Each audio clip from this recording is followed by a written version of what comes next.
Alright, bon après-midi. Écoutez, je fais un autre petit clip vidéo que j'avais pas prévu faire, mais je pense que c'est le meilleur moyen de vous transmettre des informations plutôt que de commenter sur vos questions ou quoi que ce soit. Je trouve que ça devient un petit peu laborieux, plus difficile à comprendre que si je vous le montrais.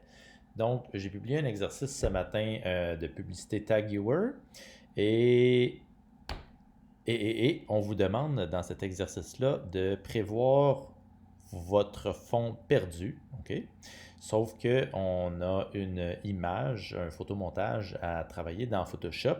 Puis un des défis, on l'a déjà fait en classe, lié à ça, c'est que Photoshop ne prévoit pas la gestion de fonds perdus, contrairement à Illustrator ou à InDesign. Alors, il faut prévoir ces fonds perdus-là au moment de créer notre photomontage. Alors, je vais vous montrer rapidement. Évidemment, il faut savoir le format final de ce qu'on veut produire et puis ben, la taille du fond perdu.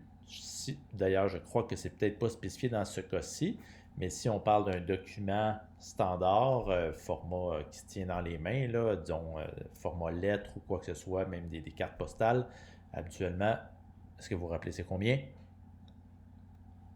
Haha. C'est un huitième de pouce ou 0,125 pouces. OK? Alors, j'imagine ici, puis ça va être, je vais essayer de faire ça très rapide. J'imagine ici que j'ai une carte postale à produire. Je suis allé me chercher encore là une photo que j'ai téléchargée. Je m'excuse, je fais signe de chute. Ferme la porte, s'il te plaît. Je fais un clip vidéo. Donc, j'ai cette photo-là ici, puis je veux en faire une carte postale de format 6 pouces par 4 pouces, format de photo standard, disons, euh, pour laquelle je veux un fond perdu. OK? Donc, si je viens préparer mon document dans InDesign ici, alors je fais un nouveau document, commande N, et puis j'indique que je veux 6 par 4 pouces, et puis au niveau de fond perdu et ligne bloc. Bon, là, j'ai des marges, je vais laisser ça par défaut. Je veux, d'ailleurs, si vous augmentez par un clic de souris, vous allez avoir la taille standard d'un fond perdu dont je parlais tantôt de 0,125 pouces. OK? Alors, je crée ça ici comme ça. Puis, je recule un petit peu pour qu'on voit bien ce qui se passe. Donc, tiens, je vais cacher. Non. Bref, vous avez ce qui est en blanc ici, c'est ça qui mesure 6 pouces en largeur, comme ça, et puis 4 pouces en hauteur. Ça, c'est ma carte postale une fois qu'elle est coupée.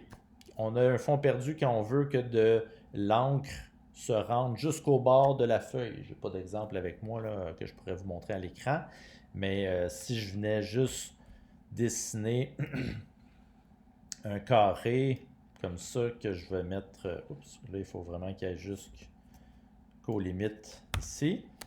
Euh, il faut que votre encre, votre forme, votre photomontage, si on a un photomontage, aille jusqu'à la ligne magenta pour que quand les couteaux vont passer, ben, on se débarrasse d'une partie de l'encre qui va être perdue, mais on va s'assurer qu'il y a de l'encre jusqu'au euh, contour, jusqu'aux bordures du fichier en tant que tel. Okay? Donc, InDesign me permet de prévoir ce fond perdu-là, mais pas Photoshop.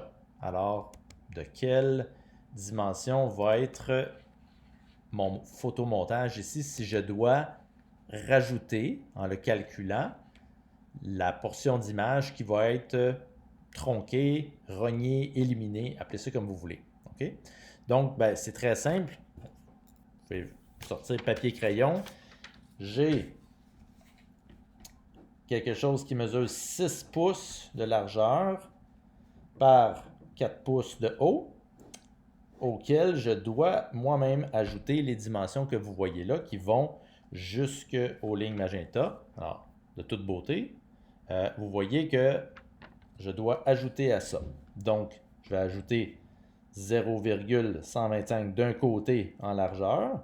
J'ajoute 0,125 de l'autre côté en largeur aussi. Si on le faisait tout de suite, dans le fond, j'aurais 6 pouces plus 0,125 d'un côté et 0,125 de l'autre. Donc, 0,125 plus 0,125 plus 6 pouces égale 6,25 pouces. OK? Évidemment, ben, j'ai 0,25 en hauteur, 125 en hauteur, deux fois aussi. Alors, ça va me donner 6,25 par 4,25 pouces. Alors, j'ai mis une mesure ici. Je devrais connaître aussi ma résolution finale. Alors, disons qu'on vise le fameux 300 pixels par pouce ici. Alors, je peux donc retourner à mon montage Photoshop et prendre mon outil pour recadrer ici. Donc, largeur par hauteur par la résolution. Bien, c'est plus un 6 pouces par 4 pouces que j'ai besoin d'avoir, c'est 6,25 par 4. Oups, 4,25. Puis là, ben, j'ai dit que j'avais besoin de 300. Donc, ça me donne quelque chose qui est proche de mon format original de l'image. Dans l'autre clip, je vous suggérais de faire la touche Entrée, là, Enter, ou je disais aussi que vous pouvez cliquer sur le petit crochet qui est là, mais les raccourcis clavier sont toujours tellement plus rapides. Donc, j'applique les changements ici, et là, si je m'en vais voir dans mon format d'image, taille de l'image, je vais mettre en pouces juste pour qu'on voit bien, 6,25 par 4,25 à 300 pixels par pouce. Parfait. J'aurai donc une image qui est de bonne taille pour prévoir un fond perdu. La seule chose à ne pas oublier, c'est qu'il y a une portion de cette image-là qui va être coupée au moment de la production finale de votre carton. Donc, prévoir que si vous êtes en train de faire un montage ici, vous ne venez pas mettre du texte, de toute façon, on ne met jamais du texte collé sur les bords, mais que vous ne venez pas mettre du texte très collé sur la bordure de l'image qu'on a là, parce que je vais la placer ici, disons, tiens, je vais sauvegarder ça en Photoshop. Puis là, je vais vite, là. Alors, fond perdu, montage. C'est juste pour le but de la démonstration. J'ai malheureusement pas de dossier de projet puis tout ça, mais on s'organise mieux que ça. Donc, je vais venir ici dans Illustrator, dans InDesign, et je vais importer mon image qui est sur mon bureau qui s'appelait fond perdu montage. Alors, je peux la positionner déjà dans le coin comme ça. Alors déjà on ne voit pas, là, ben, ça s'est vite caché, mais tout ce qui déborde la petite ligne grise ici va être coupé au moment de la production finale. Alors si j'affiche, si je change mon mode, excusez, je cherche un petit peu parce que je cherche mon aperçu. Bon, vous voyez, je me cherche des fois. Ça, c'est le problème quand on connaît les raccourcis clavier. Là, je cherchais W qui me permet de voir mon montage final. Je vous reviendrai avec ça de toute façon. Mais on voit ici qu'il y a une portion d'image qui est retranchée. Ben, ce qu'on voit ici, là, qui me cache dans le fond les marges et les fonds perdus en tant que tel, ça me montre mon produit fini. Alors, InDesign est bien fait pour ça, là. Donc, vous voyez que, poup, je perds une partie de ça. Alors, ce qui serait intéressant, mais ce serait de se mettre des guides, des repères dans notre photomontage pour s'assurer qu'on est capable de visualiser jusqu'où vont notre fond perdu. Je ne le ferai pas là, dans le cas de ce clip-là. Il y a plein de façons de faire ça. Mais au minimum, savoir comment prévoir un fond perdu dans votre photomontage pour que lorsque vous l'importez dans InDesign, ben, tout fonctionne bien. Alors, c'est tout pour ça pour aujourd'hui. Je voulais en faire un autre tantôt. On va voir, sinon je vous reviens probablement demain. Alors, à plus. Bye bye.